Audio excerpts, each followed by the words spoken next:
देवाच्या वचनाकडे जाऊ, एक छोटीशी प्रार्थना करू आणि आपण वचनाकडे जाऊ.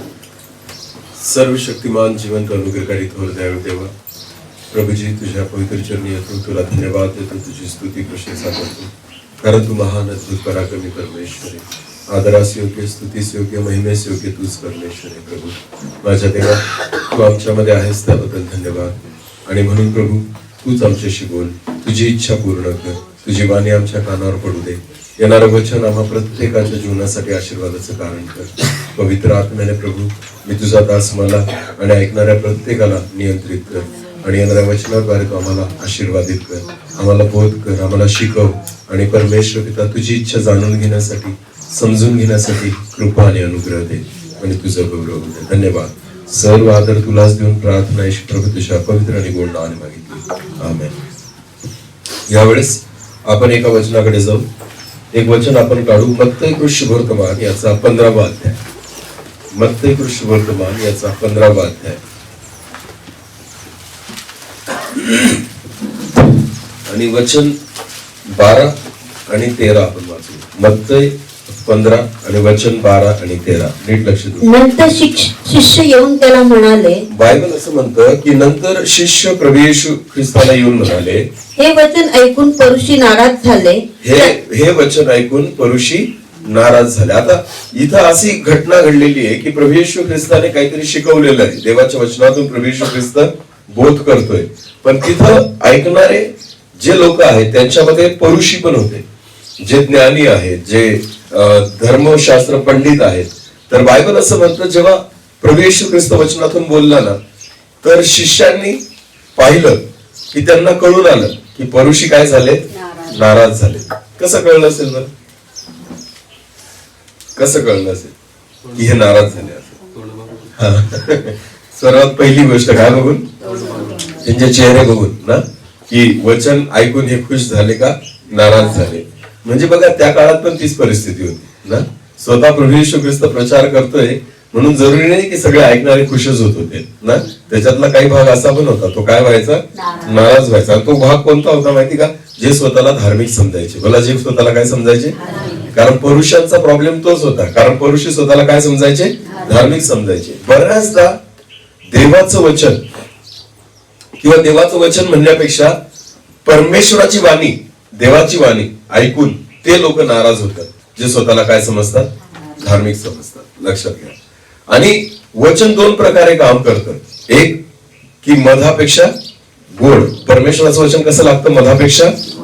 आणि दुसरं आहे दुधारी तलवारीपेक्षा तीक्ष्ण. या दोघं गोष्टी वचनामध्ये आहेत आणि म्हणून परमेश्वराचं वचन या दोघं प्रकारे काम करतं. पण बायबल असं म्हणतं त्या काळात सुद्धा प्रभू येशू ख्रिस्त संदेश द्यायचा, वचन प्रचार करायचा, पण त्यावेळेस सुद्धा असे लोक होते की जे वचन ऐकून खुश नव्हते होत, तर नाराज होत होते. येशू ख्रिस्तांना येऊन ज्यावेळेस शिष्यांनी सांगितलं की काही पुरुषी प्रभू तुझं वचन ऐकून नाराज झाले, तर येशू काय म्हणतो पुढे वाचा. हा, त्यांनी उत्तर दिले, येशूने उत्तर दिले, माझ्या स्वर्गातील पित्याने लावले नाही असे प्रत्येक रोप उपटले जाईल. लक्षात घ्या. बघा प्रभू किती स्पष्ट या ठिकाणी म्हणतोय की माझ्या पित्याने लावले नाही असे प्रत्येक रोप काय जाईल, उपटले जाईल. याचा अर्थ काय होतो की प्रभू असं म्हणाले सरळ सरळ की जे वचन ऐकून नाराज झालेले आहेत ते माझ्या देवाने लावलेले रोप नाहीयेत. लक्षात घ्या. ते उपटले जातील, परमेश्वराचं वचन म्हणतं. म्हणजे जे देवाकडून आहेत ना तेच देवाला ऐकू शकतात. हालेलुया. ज्याला निवडलं परमेश्वराने आहे ना तोच परमेश्वराला ऐकू शकतो. आणि जो व्यक्ती वचन ऐकून नाराज होतो ना, परमेश्वर म्हणतो तो माझ्या पित्याने लावलेलाच नाहीये आणि एका दिवशी तो काय होईल, उपटला जाईल. म्हणून परमेश्वराचं वचन हे आपल्यासाठी आशीर्वादाचं आहे. देवाची वाणी ज्यावेळेस आपण ऐकतो ना, तर त्या वाणीने आपण आनंदित झालं पाहिजे. हालेलुया. वचनातून आपण जेव्हा वचन ऐकतो तर वचन आपल्याला खुश करणारं, आशीर्वादित करणारं किंवा वचन आपल्याला पश्चातापापर्यंत नेणारं असतं. आमेन. आपलं मन बदलणारं असतं, आपलं हृदय तोडणारं असतं. हालेलुया. पण वचन जर नाराज करत असेल तर समजून घ्यायचं आपण त्या देवाला ओळखत नाही, ज्या परमेश्वराच्या चरणी आपण बसलेलो आहोत. तो आपल्याला ओळखत नाही, म्हणून आपल्याला त्याची वाणी समजत नाही. बायबल स्पष्ट म्हणतं एका वचनामध्ये, नीतिसूत्रामध्ये, की धर्मशास्त्र कानी पडू नये म्हणून जो आपले कान बंद करतो त्याची प्रार्थना मला वीट आणणारी आहे. देवाचं वचन म्हणतं नीतिसूत्रामध्ये की धर्मशास्त्र किंवा देवाचं वचन कानी पडू नये म्हणून जो आपले कान बंद करतो त्याची प्रार्थना सुद्धा मला वीट आणणारी आहे. आणि इथे येशू स्पष्ट म्हणतो की काहींचे तोंड उतरले वचन ऐकून, पण प्रभू म्हणतो माझ्या पित्याने जे रूप लावलेलं नाही ना ते प्रत्येक उपटलं जाईल. तुम्ही त्यांना खुश करू नका. शिष्यांना प्रभू येशू ख्रिस्ताला काय म्हणायचंय की तुम्ही त्यांच्याकडे लक्ष देऊ नका, त्यांचा विचार करू कोण खुश झालं आणि कोण त्या ठिकाणी नाराज झालं हा आपला विषय नाहीये. देवाचं वचन प्रभू येशू ख्रिस्त हा वचनाचा प्रचार करायचा, प्रभू येशू ख्रिस्त देवाची वाणी लोकांना प्रगट करायचा. पण विषय काय होता ना, प्रभू येशू ख्रिस्त हे टेन्शन नाही घ्यायचा की मी जे बोलतोय त्याच्याने समोरचा काय रिॲक्ट करणार आहे. समजतंय का? जर मी वचन स्वीकारतोय तर वचन मला आशीर्वादित करणार आहे. आमेन.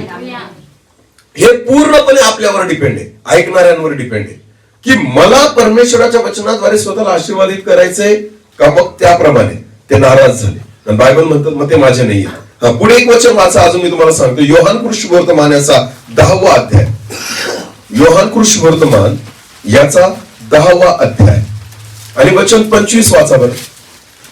योहान 10 आणि 25. येशूने त्यांना उत्तर दिले, आता नीट लक्ष द्या. येशूने त्यांना उत्तर दिले, मी तुम्हाला सांगितले तरी तुम्ही विश्वास ठेवत नाही. येशू काय म्हणतो बघा, त्या लोकांना दोष लावतोय प्रभू. मी तुम्हाला सांगतो पण तुम्ही विश्वास ठेवत नाही. अनेक गोष्टी प्रभू आपल्याशी बोलतो, आपण ऐकतो, पण बायबल काय म्हणतं? विश्वास ठेवत नाही. मला वाटतं एब्री लोकांपत्रामध्ये लिहिलेलं ना की मिसर देशातून निघणारे अनेक होते, लक्षात घ्या. आणि 40 वर्ष ते कनानकडे चाललेले होते. त्यांनी मोशेद्वारे अनेक वचनं ऐकली, त्यांनी स्वर्गातला मान्ना खाल्ला, त्यांनी खडकातलं पाणी प्यायले. आणि तुम्हाला माहिती का, एवढी वचनं ऐकली, देवाची वाणी ऐकली, पण बायबल असं म्हणतं त्यांचा काहीच फायदा झाला नाही. कारण वचनात असं लिहिलेलं आहे की जोपर्यंत ऐकलेल्या वचनाचा विश्वासासोबत संयोग होत नाही, हालेलुया, जे तुम्ही ऐकताय ते जोपर्यंत तुमच्या विश्वासात जात नाही. आता एक उदाहरण मी तुम्हाला सांगतो, लक्ष द्या. जेव्हा आपण जेवण करतो ना, जेवण केल्यानंतर आपल्याला जडपणा येतो आणि सुस्ती येते. याचं एक कारण असतं की आपल्या शरीरामध्ये, पोटामध्ये आपला मेंदू जो आहे ना ते अन्न पचवण्यासाठी एक द्रव तयार करतो. काय तयार करतो? तुम्हाला माहिती ऍसिडिटी होते आपल्याला बऱ्याचदा ना, ऍसिडिटी होते ना. ऍसिडिटी काय असते माहिती का? ते ऍसिड असते जे वाढून जातं, त्याचं प्रमाण वाढून जातं. आपल्या पोटामध्ये अन्न पचन करण्यासाठी एक ऍसिड तयार करतं शरीर. ते द्रव तयार करणं फार गरजेचं आहे. जर शरीरामध्ये ते ऍसिड तयार नाही झालं ना तर आपल्या शरीरात आपण जेही खातो ते पचू शकणार नाही. मग आपलं शरीर किंवा आपलं पोट जे ऍसिड तयार करतं ना ते ऍसिड त्या अन्नाला पचवण्याचं काम करतं. समजतंय का? जर ते ऍसिड कमी झालं तर अन्न पचन होऊ शकत नाही. तसंच जेव्हा देवाचं वचन आपण स्वीकारतो ना तर विश्वास जो आपल्यामध्ये आहे ना तो विश्वास त्या देवाच्या वचनाला पचवण्याचं काम करतो. हालेलुया. जर आपल्या जीवनामध्ये विश्वास नसेल तर अन्न पचू शकत, वचन पचू शकत नाही. लक्षात घ्या. म्हणून विश्वासासोबत वचनाचा संयोग होणं गरजेचं आहे, तर ते वचन माझ्या जीवनासाठी लाभदायक होतं. हालेलुया. येशू काय म्हणतो? वाचा परत तेच वचन, 25 वचन. येशूने त्यांना उत्तर दिले, मी तुम्हाला सांगितले तरी तुम्ही विश्वास ठेवत तुम्ही नाही. विश्वास नाही ठेवत ना. वचन ऐकतायत तुम्ही पण विश्वास कुठे ठेवतात? वचनात मी नेहमी सांगतो वचन इथून नाही, इथून ऐकायचं. हालेलुया. इथं नाही ठेवायचं, इथं ठेवायचं. कारण इथं विश्वास असतो. आमेन. इथं आपलं ज्ञान आहे पण अंतःकरणामध्ये विश्वास असतो. हालेलुया. देवाची इच्छा आहे की वचन आपल्या हृदयामध्ये आपण साठवावं, कारण तिथं विश्वास असतो आणि त्या ठिकाणी परमेश्वराचं वचन जे आहे ते आपल्या जीवनामध्ये काम करण्यासाठी समर्थ असतं. आमेन. आता येशू म्हणतो मी तुम्हाला सांगतो पण तुम्ही विश्वास कुठे ठेवतात? पुढे वाचा. जी कृत्ये मी माझ्या पित्याच्या नावाने करतो ती माझ्याविषयी साक्ष देतात. आता दुसरी गोष्ट तो म्हणतो जी कृत्य पण मी करतो ना ती पण माझ्याविषयी साक्ष देतात, तरी तुम्ही विश्वास ठेवत नाही. याचा अर्थ काय? वचनावर पण विश्वास नाहीये आणि चमत्कारावर पण विश्वास नाहीये. दोघी गोष्टींवर विश्वास नाही. आहेत येशू सोबत, आहेत मंडळीमध्ये, येत आहेत, गर्दी करतायत. येशू कोणाला दोष देतोय? जे बाहेर आहेत त्यांना नाही, जे त्याच्यासोबत बसलेले आहेत त्यांना बोलतोय ना तो. हालेलुया. जे त्याच्या आजूबाजूला गर्दी करतायत त्यांना बोलतोय ना तो. तू दोन गोष्टींविषयी बोलतो. काय? वचन ऐकतात तरी विश्वास ठेवत नाही आणि चमत्कार पाहतात तरी विश्वास ठेवत नाही. मग काय फायदा त्या ख्रिस्ती जीवनाचा की दोन गोष्टी तुम्ही अनुभव करता. एक, तुम्ही वचन ऐकतात तरी विश्वास ठेवायला तयार नाही, आणि तुम्ही चमत्कार पाहतात तरी विश्वास ठेवायला तयार नाही. बऱ्याचदा आत्मिक जीवनामध्ये देव अनेकदा आपल्याशी बोलतो, पण आपण विश्वास नाही ठेवत. दुसरी गोष्ट, आपण दुसऱ्यांच्या जीवनामध्ये चमत्कार होताना पाहतो, की एखादा व्यक्ती बरा झाला, त्याचा आजार बरा झाला, त्याचा त्रास बरा झाला, देवाने चमत्कार केला, आपण त्याला बघतो पण विश्वास ठेवत नाही. हा विश्वास नाही ठेवत की जे त्याच्या जीवनात झालं ते माझ्या जीवनात पण होऊ शकतं. हालेलुया. जर तो लंगडा चालला तर हा लंगडा पण चालू शकतो. जर तो आंधळा बरा झाला तर मी पण बरा होऊ शकतो. नीट लक्ष द्या ना, हा विश्वास आपला असला पाहिजे तर माझा फायदा आहे. आमेन. येशू ख्रिस्तासोबत पण असे लोक होते जे बघायचे, ऐकायचे, सगळ्या गोष्टी होत्या, पण विश्वास नव्हता. मग मला म्हणायचं की आपला फायदा काय त्याच्यात? येशू ख्रिस्त दोष देतोय ना त्या लोकांना. परत एकदा ते वचन पहिल्यापासून वाचा आणि मग पुढे जा. येशूने त्यांना उत्तर दिले, मी तुम्हाला सांगितले तरी तुम्ही विश्वास ठेवत नाही. जी कृत्य मी माझ्या पित्याच्या नावाने करतो ती माझ्याविषयी साक्ष देतात, तरी तुम्ही विश्वास ठेवत नाही. कारण तुम्ही माझ्या मेंढरांपैकी नाही. नाराज होतायत ना तुम्ही, कारण तुम्ही माझ्या मेंढरांपैकी नाही. तुमच्या जीवनात काहीच काम नाही होते ना, कारण तुम्ही माझ्या मेंढरांपैकी नाही. स्पष्ट आहे देवाचं वचन. व्हायला पाहिजे. मला येशू भेटलाय, माझ्या जीवनामध्ये ते काम होणं गरजेचं आहे, कारण मला कोण भेटलाय? येशू भेटलाय. जर एखादा व्यक्ती मला भेटला ना, तर त्याला दिसला पाहिजे की याच्या जीवनामध्ये एक काहीतरी मोठं काम, एक काहीतरी साक्ष, एक काहीतरी गवाही असली पाहिजे. हालेलुया. बायबल असं म्हणतं, योहान कृषी वर्तमान काढा बरं. योहान कृषी वर्तमान,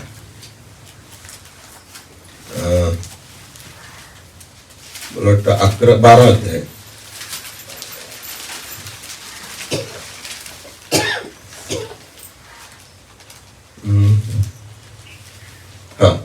योहान कृषी वर्तमान याचा 12 अध्याय आणि वचन 9 पासून पुढे वाचा.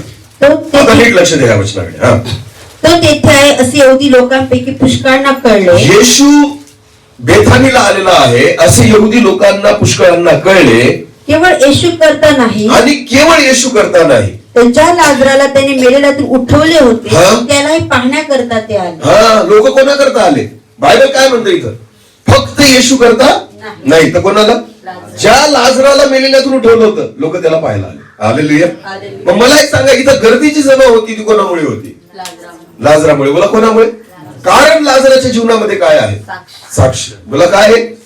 लहान नाही, एक मोठी साक्ष. हालेलुया. ज्या वेळेस आपल्या जीवनामध्ये येशू ख्रिस्तावर विश्वास ठेवून एक साक्ष दिसते ना, तर लोक कोणाला पाहायला येतात? आपल्याला, म्हणजेच त्या साक्षीला. बोला म्हणजेच त्या साक्षीला. इथं वचन स्पष्ट म्हणतं की येशू ख्रिस्त तिथं आहे हे लोकांना कळलं, पण ते फक्त येशूमुळे नाही, तर ज्या लाजराला येशूने मेलेल्यातून जिवंत केलं होतं ना, त्या लाजराला बघायला सुद्धा आले. हालेलुया.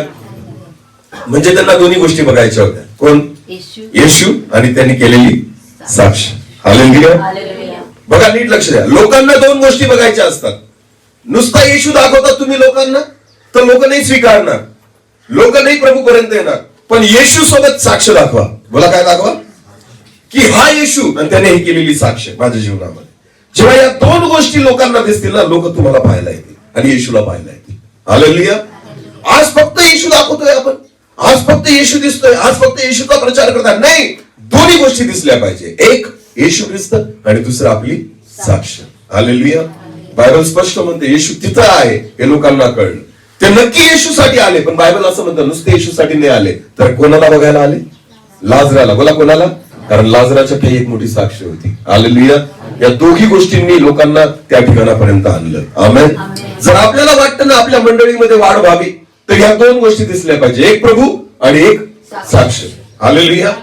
जे आपल्या जीवनातून प्रगट होणं गरजेचं आहे. जर येशू मला भेटला ना, तर माझ्या जीवनात साक्ष असलीच पाहिजे. जर येशू माझ्या सोबत आहे ना, तर माझ्या जीवनामध्ये एक साक्ष असलीच पाहिजे. हालेलुया. आता एक वचन वाचा बरं.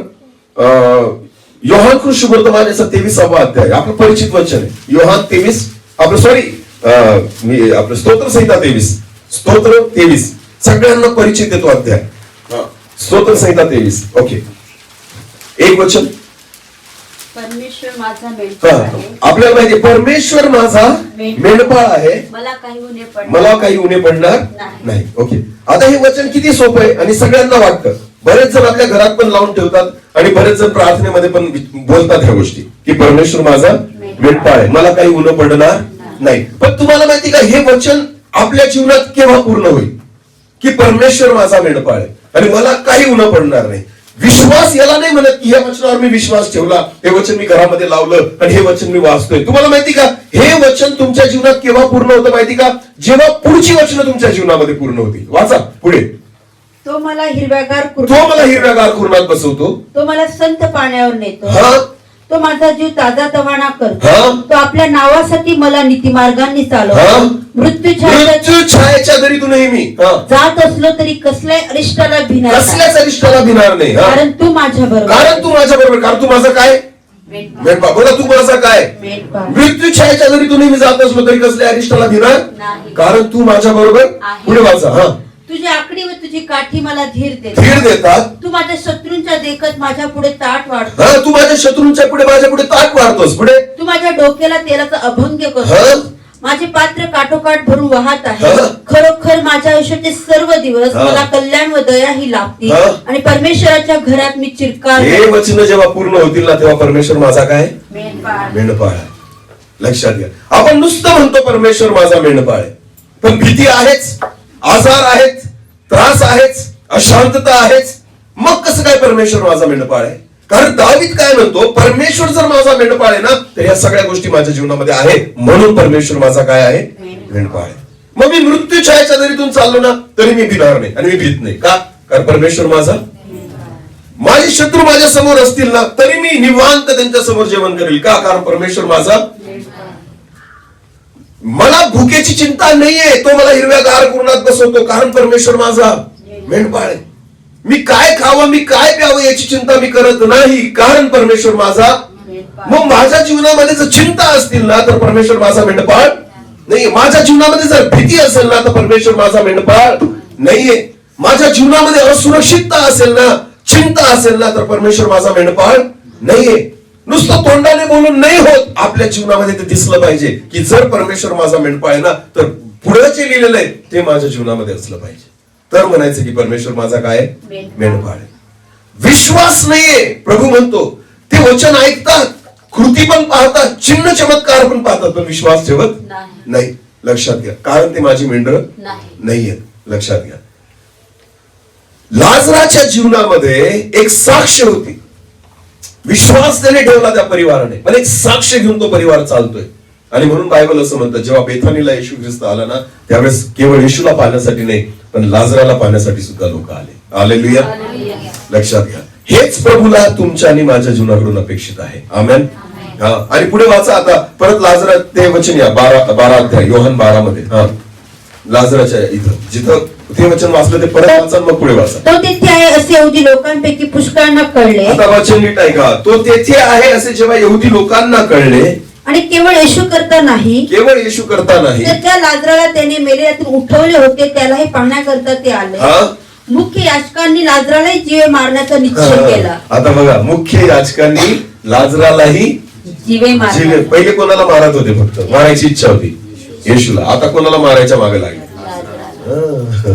लक्षात घ्या, सैतान कोणाच्या मागे लागतो?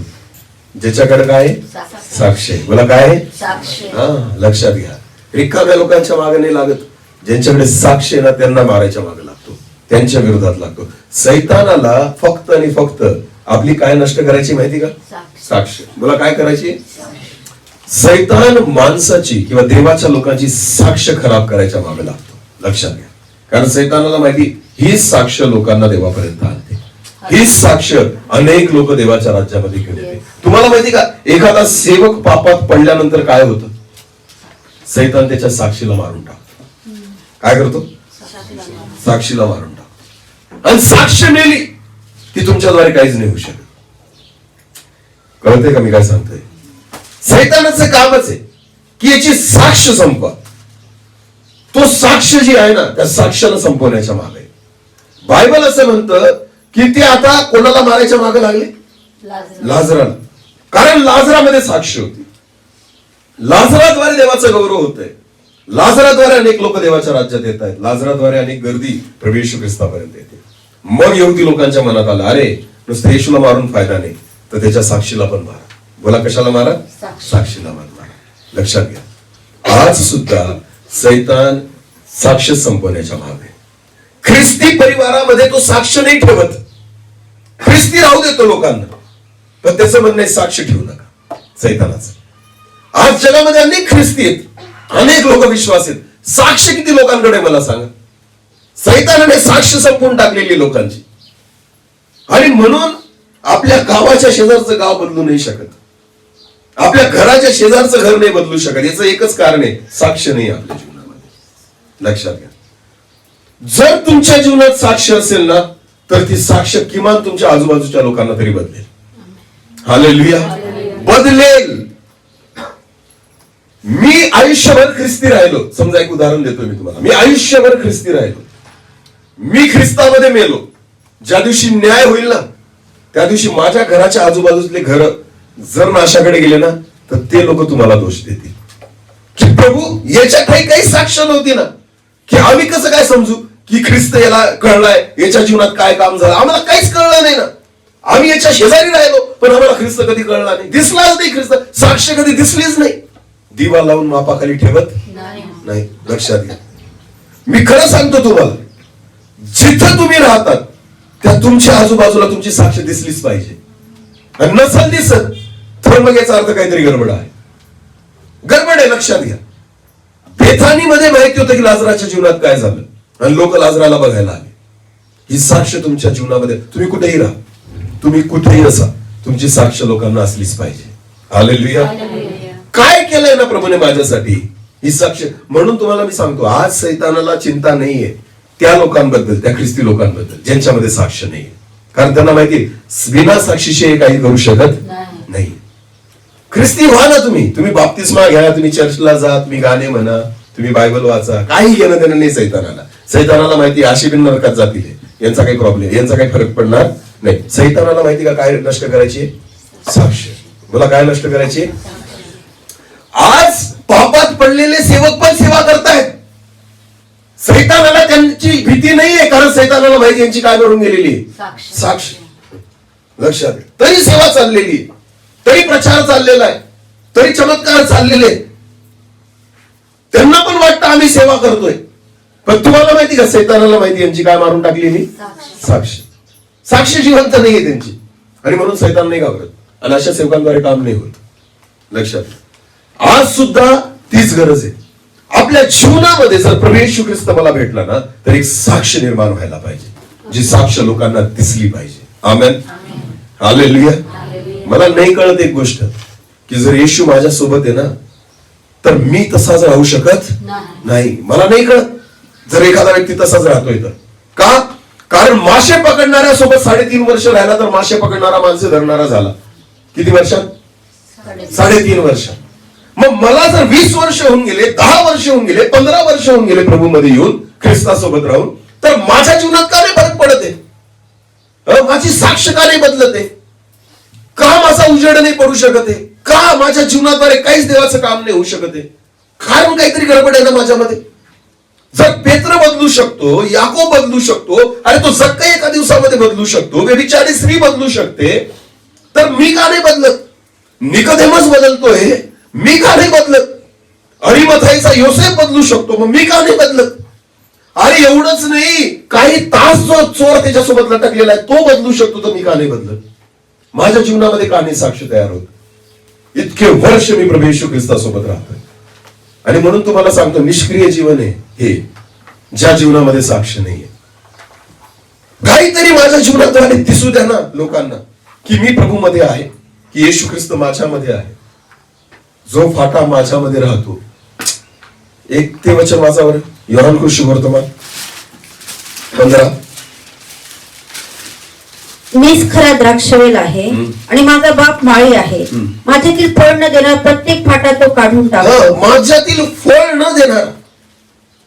आता किती म्हणजे किती वाईट परिस्थिती आहे ना, की माझ्यामध्ये राहतो पण काय देत नाही, फळ देत नाही.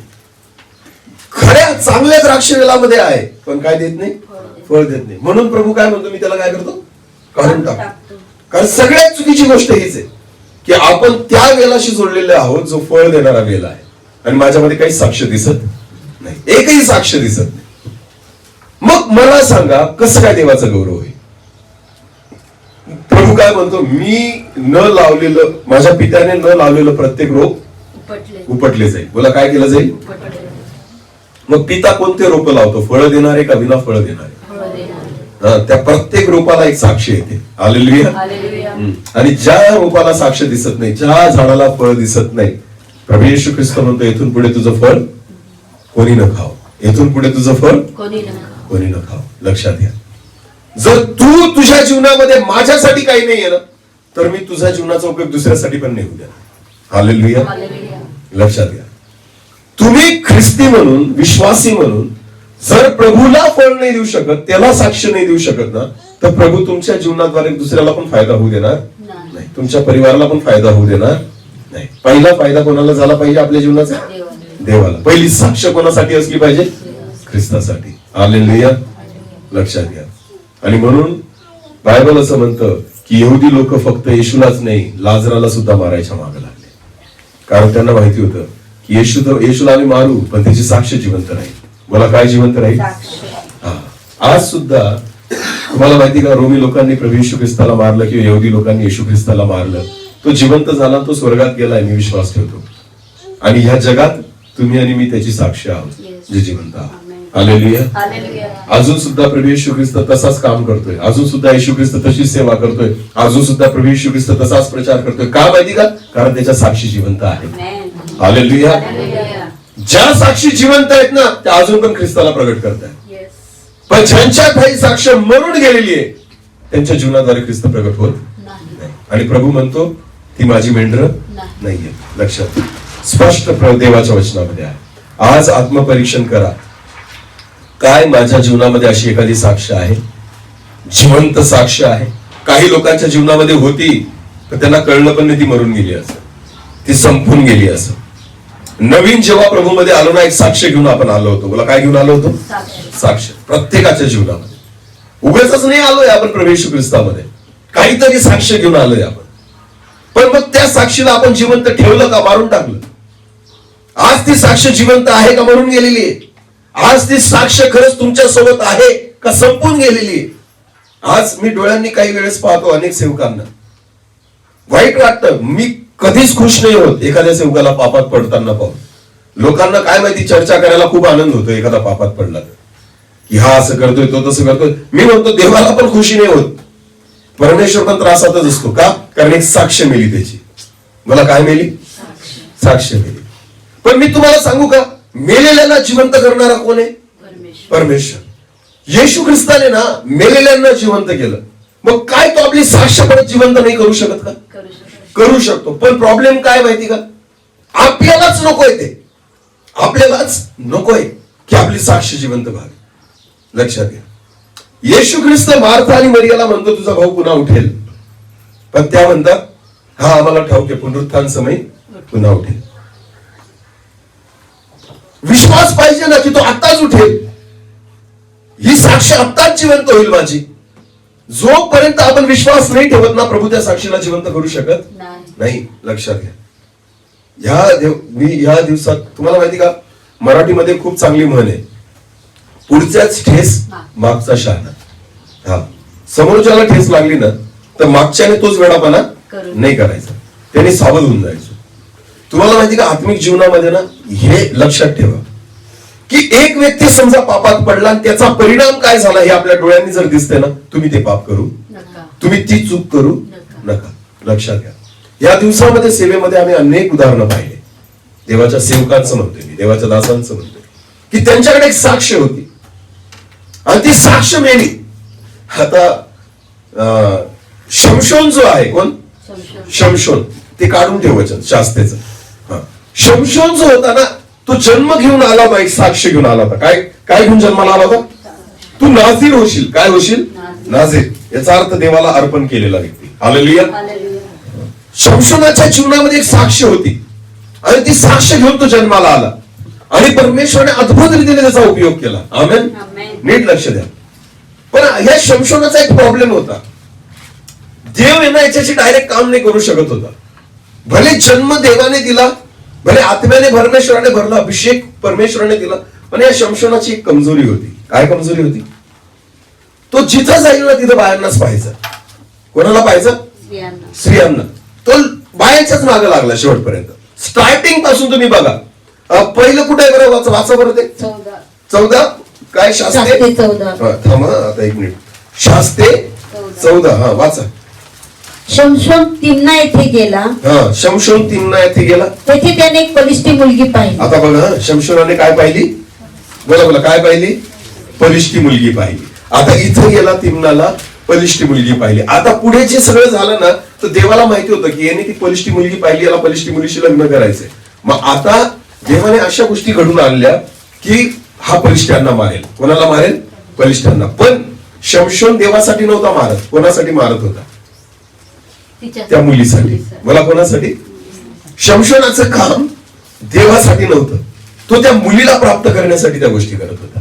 ही पहिली बाई आहे त्याच्या जीवनातली. पुढे अजून एक ठिकाणी आहे बघा, वाचा बरं. शमशोन 16 वचन. मग शमशोन गज्जा येथे गेला. तेथे त्याने एक वेश्या पाहिली. आता बघा, दुसरी ठिकाणी गेला, तिथे त्याला वेश्या दिसली. इथं पण तो स्त्रीच्याच मागे गेलाय. अजून एक वचन वाचा. नंतर सोरेक खोऱ्यात 4 वचन. नंतर सोरेक खोऱ्यातील दलीला नावाच्या एका स्त्रीवर. तिसरी स्त्री दलीला. लक्षात घ्या. तिम्ना, इथं एक स्त्री बलिष्ठी, नंतर एक वेश्येच्या मागे गेला, आणि परत बायबल म्हणतो तो दलीलाच्या मागे गेला. तुम्हाला माहिती का, शमशोनाच्या जीवनामध्ये देवाने अद्भुत साक्षी केलेल्या होत्या की एका वेळेस त्याने किती कोल्हे पकडले? 300 कोल्हे ना. आणि एकमेकांच्या शेपटा, एकमेकांना त्याने काय केल्या? 2-2 शेपटा बांधल्या आणि त्याच्यात मशाली लावल्या आणि बलिष्ठांच्या शेतामध्ये सोडून दिल्या आणि सगळं त्यांचं खाक करून टाकलं त्याने. 300 कोल्हे पकडणं काही सोपी गोष्ट आहे का? मला सांगा. एकदा गाढवाचं जबाड त्याला भेटलं ना, त्याच्याने त्याने अनेक बलिष्ठांना मारून टाकलं. हातात तलवार नव्हती, भाला नव्हता, काहीच नव्हतं. फक्त गाढवाचं काय होतं? जाभाड होतं, हड्डी होती ती बस तोंडाची. त्याच्याने अनेकांना मारून टाकलं, सिंहाला फाडून टाकलं. अद्भुत साक्षी होत्या शमशोनाच्या जीवनामध्ये. पण तुम्हाला माहिती का, मागे कोणाचा लागला? स्त्रियांचा. नाद कोणाचा होता? स्त्रियांचा. आणि तुम्हाला माहिती, त्याने त्या साक्षी गमावल्या. एक वेळ अशी आली या दलीलामुळे, जी शेवटची स्त्री त्याच्या जीवनात, या दलीलामुळे त्याच्या जीवनामध्ये अशी वेळ आली की त्याने ते रहस्य जे देवाने त्याला सांगितलेलं होतं की शेवटपर्यंत तुझे केस कापायचे नाही, कारण तू कोण आहे? देवाचा नाझीर, म्हणजे देवाला वाहिलेला, अर्पण केलेला. हालेलुया. ही तुझी ओळख आहे.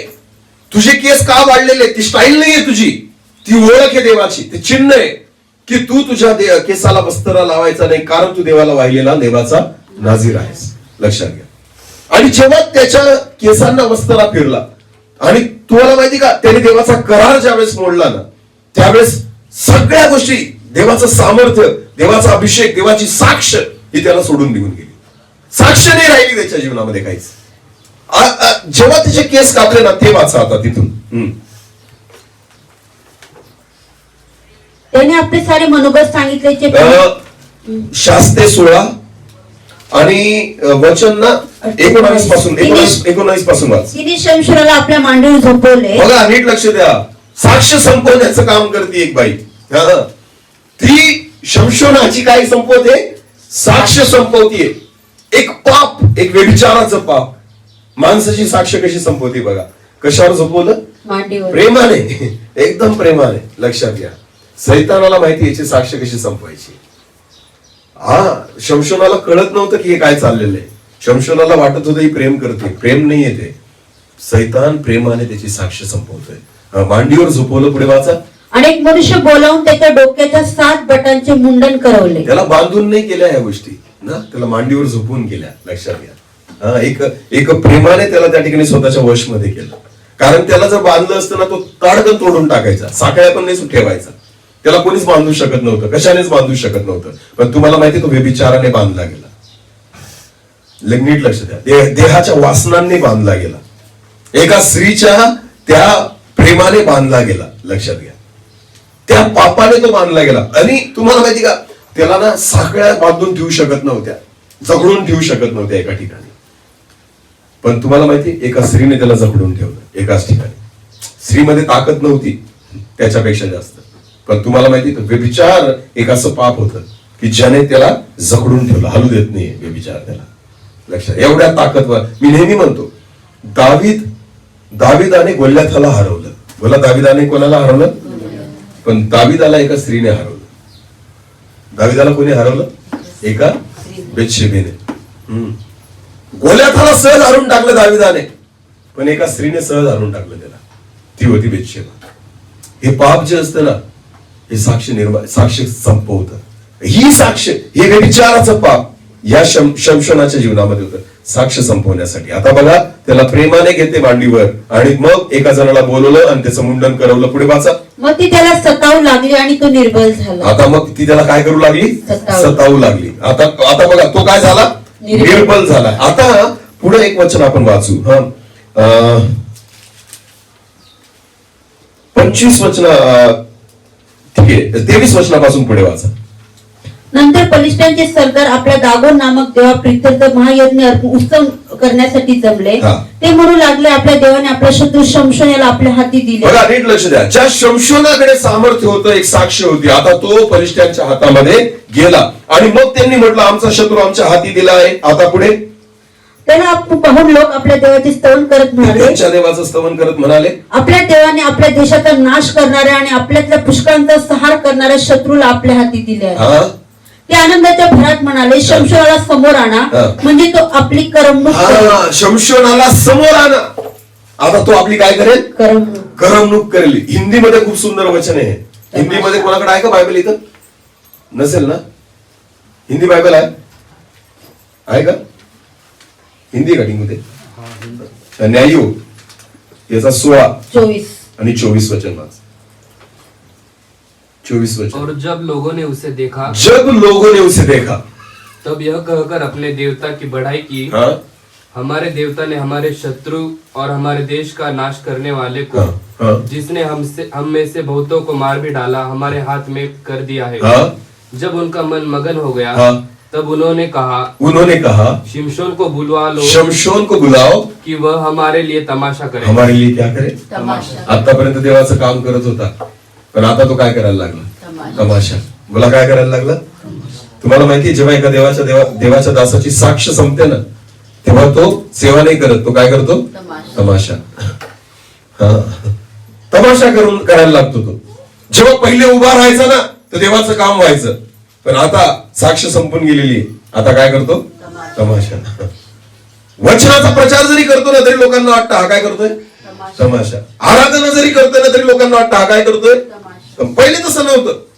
पहिले आराधना करायचा लोक रडायचे, पहिले आराधना करायचा लोकांना आरोग्य मिळायचं, पहिले आराधना करायचं अद्भुत काम व्हायचं. पण आता जेव्हा उभा राहतो त्याच गोष्टी करतोय, पण आता लोकांना वाटतं हा काय करतोय? तमाशा. कारण काय संपून गेली? साक्ष. लक्षात घ्या, जेव्हा साक्ष संपते ना, सैतान आपला काय करतो? तमाशा.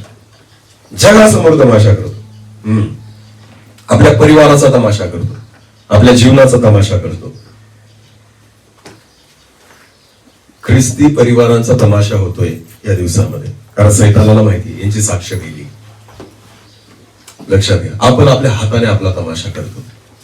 शमशोनाची ही स्वतःची चूक होती आणि त्याच्या जीवनात एक वेळ अशी आली, पहिले लोक त्याला घाबरायचे, त्याच्या जवळ यायला घाबरायचे, तुम्हाला माहिती. पण आज तोच शमशोन त्यांच्या समोर उभा राहून काय करतोय? तमाशा करतोय, कारण त्याची साक्ष संपली. लक्षात घ्या, सैतानाला हेच हवंय की त्याने ख्रिस्ती लोकांचा काय करावा? तमाशा. आज अनेक लोक म्हणतात ना, अरे खरंच की ख्रिस्ती आहेत का? गोव्यासारख्या ठिकाणी गेल्यानंतर लोक म्हणतात, खूप पितात रे तुमचे लोक. हा तमाशा आहे. बोला, हा काय? तमाशा. एखादा व्यभिचारात पडलेला असतो ना, लोक म्हणतात, अरे हा पण चर्चला येतो ना रे तुमच्या, असं बापडे करतो. काय केला त्याने? तमाशा. एखाद्या देवाच्या दासाची साक्ष बिघडली ना, तर लोक म्हणतात, अरे हा तुमचाच सेवक का? तुमचाच पास्टर का? अरे हेच तर असं चाललंय. काय झालं? तमाशा. साक्ष मेली, तमाशा झाला. पण तरी वाटत नाही की मेलेल्यातून जिवंत व्हावी. साक्ष प्रभू करायला समर्थ आहे. मग दाविदाचा पण तमाशा झाला ना, बेतशेबेसोबत पाप केल्यानंतर स्वतःचा पुत्र त्याच्या मागे लागला, पण दाविदाने पश्चाताप केला ना. पश्चाताप केला ना दाविदाने, मग देवाने परत त्याला राजपद दिलं का नाही? म्हणजे काय, साक्ष परत काय केली? जिवंत केली.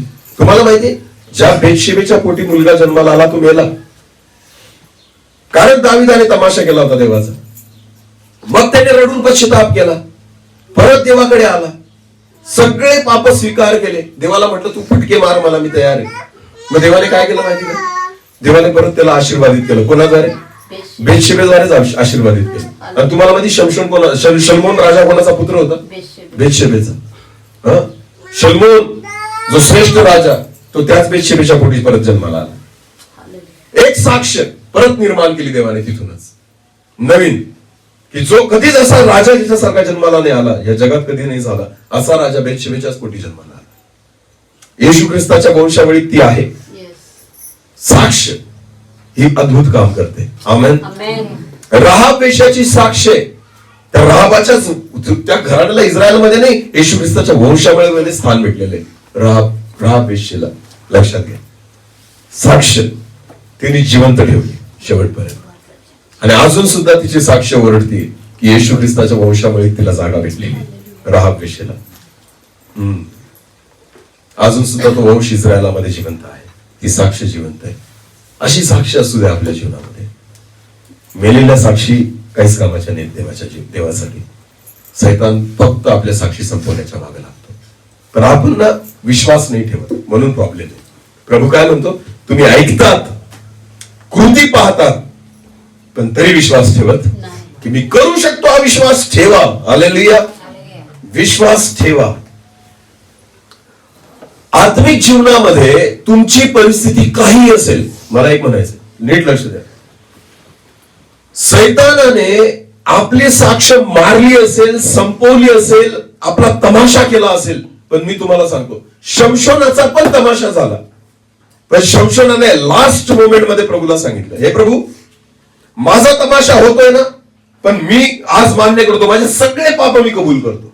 एकदा मला परत संधी दे, एकदा मला संधी दे, की हे लोक ना माझा नाही तुझा तमाशा करतायत.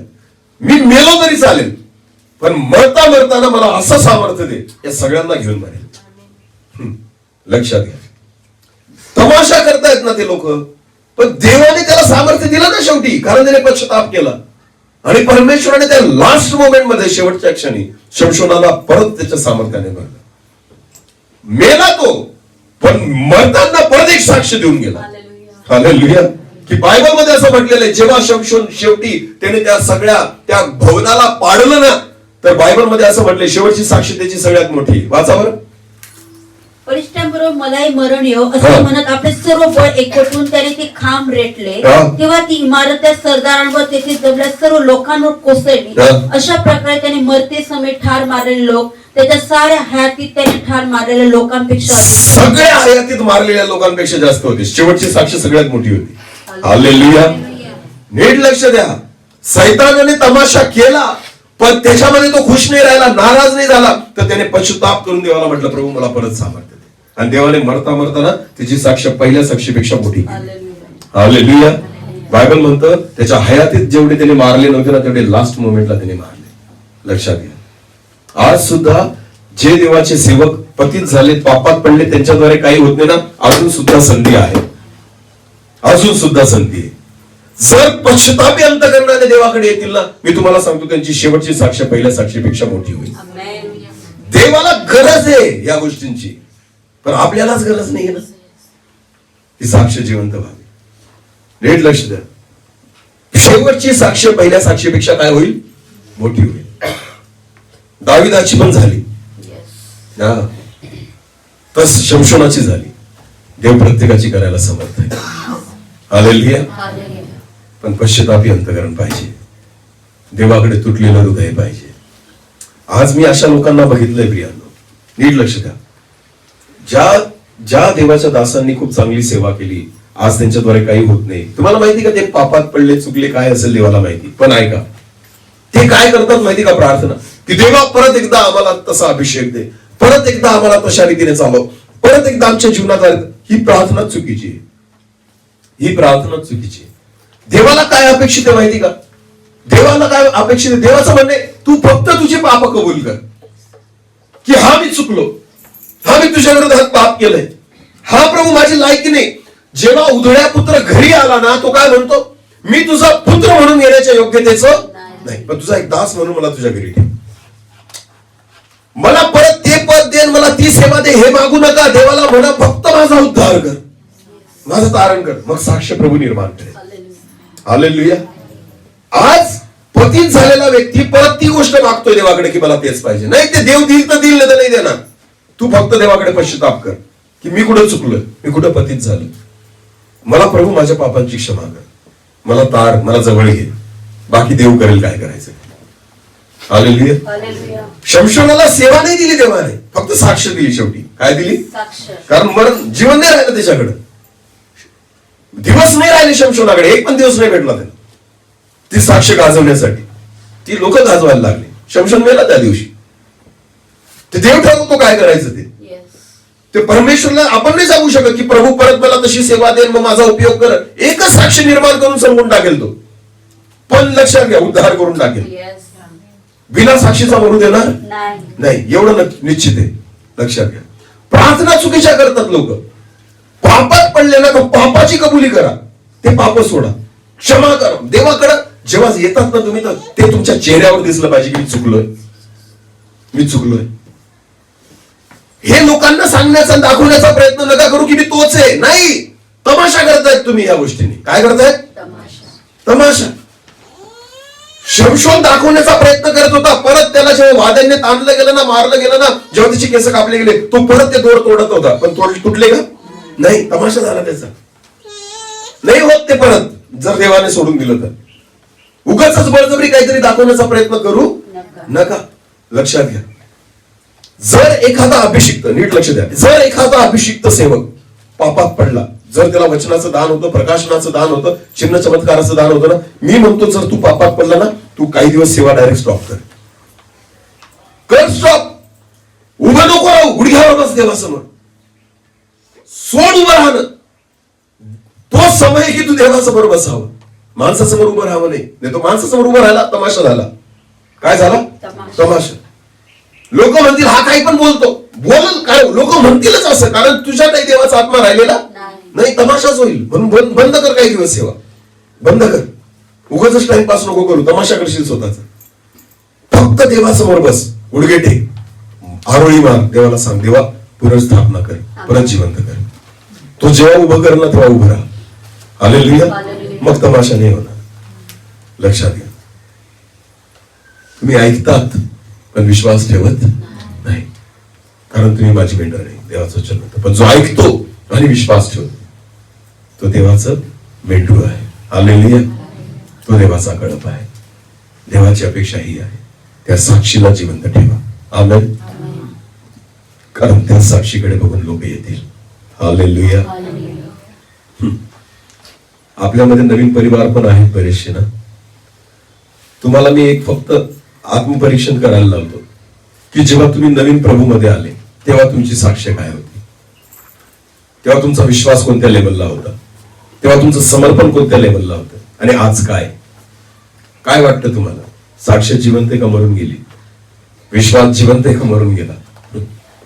आत्मिक जीवन आहे ना, असं नाही येत. आत्मिक जीवन असं वाढतं. मग विश्वास पहिले जो होता ना, तो काय व्हायला पाहिजे आता? वाढायला. समर्पण पहिले जे होतं ना, ते आता काय व्हायला पाहिजे? वाढायला पाहिजे. तर समजायचं की माझी साक्ष जिवंत आहे. हालेलुया. आत्मपरीक्षण करायचं प्रत्येकाने आपलं स्वतःच.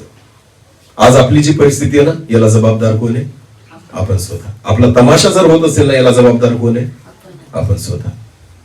देवाला दोष नाही द्यायचा की प्रभू इतके दिवस मी नाही, तुझी साक्ष तू मारली, आपली साक्ष आपण संपवली, आपला तमाशा आपण केलेला आहे, देवाने नाही.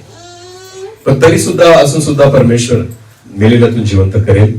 फक्त देवाची इच्छा आहे, पश्चाताप करणारे परत एकदा त्याच्याकडे या. हालेलुया. देवाला अशक्य असं काहीच नाही. देव करू या वचनाद्वारे परमेश्वर आपल्याला आशीर्वादित करू. डोळे झाकू, आपण प्रार्थना करू. सर्वशक्तिमान जिवंत अनुग्रहकारी देवा, प्रभूजी तुला धन्यवाद देतो, स्तुती करतो की आज परत एकदा तुझ्या जिवंत वचनामध्ये राहून तू आमच्याशी बोललायस. हो परमेश्वरा, जर कदाचित आमची साक्ष संपली असेल, मेली असेल, पण प्रभू परत जिवंत करण्यास तू समर्थ आहे बाबा. कारण शमशोनाची शेवटची साक्ष पहिल्या साक्षीपेक्षा मोठी होती प्रभू. कारण तू त्याला संधी दिली, तू आम्हाला देखील संधी दे माझ्या देवा. आत्मिक रीतीने कोणी मेलेलं असेल परमेश्वर, एखाद्याची साक्ष संपलेली असेल प्रभूजी, पण तिथूनही तू आम्हाला जिवंत करू शकतोस, एक नवजीवन देऊ शकतोस परमेश्वर. तू परत एकदा पुनरुत्थित कर, तू परत एकदा परमेश्वर आम्हाला नवं कर, कारण तुला हे संभव आहे. धन्यवाद येशू, धन्यवाद पिता. एक छोटस कोरस घेऊ आणि आपण प्रार्थना करू. मेरे जीवन में ईश्वर, मेरे जीवन में तेरी यीशु जरूरत है. मेरे जीवन में तेरी यीशु जरूरत है. तेरे बिना मैं कैसे जीऊं, कैसे जीऊं आप पर मैं कैसे जीऊं, मुख देखे तेरे बिना मैं कैसे जीऊं, कैसे जीऊं आप पर मैं कैसे जीऊं, मुख देखे तेरे वचन पे भी मन न लागे, तू सिखाए न तो वचन पे भी मन न लागे, तू सिखाए न तो व्यर्थ जीवन मुरझा जाए, तू रहेगा तो व्यर्थ जीवन मुरझा जाए, तू रहेगा तो मेरे जीवन में, तेरे जीवन में तेरी यीशु जरूरत है. मेरे जीवन में तेरी यीशु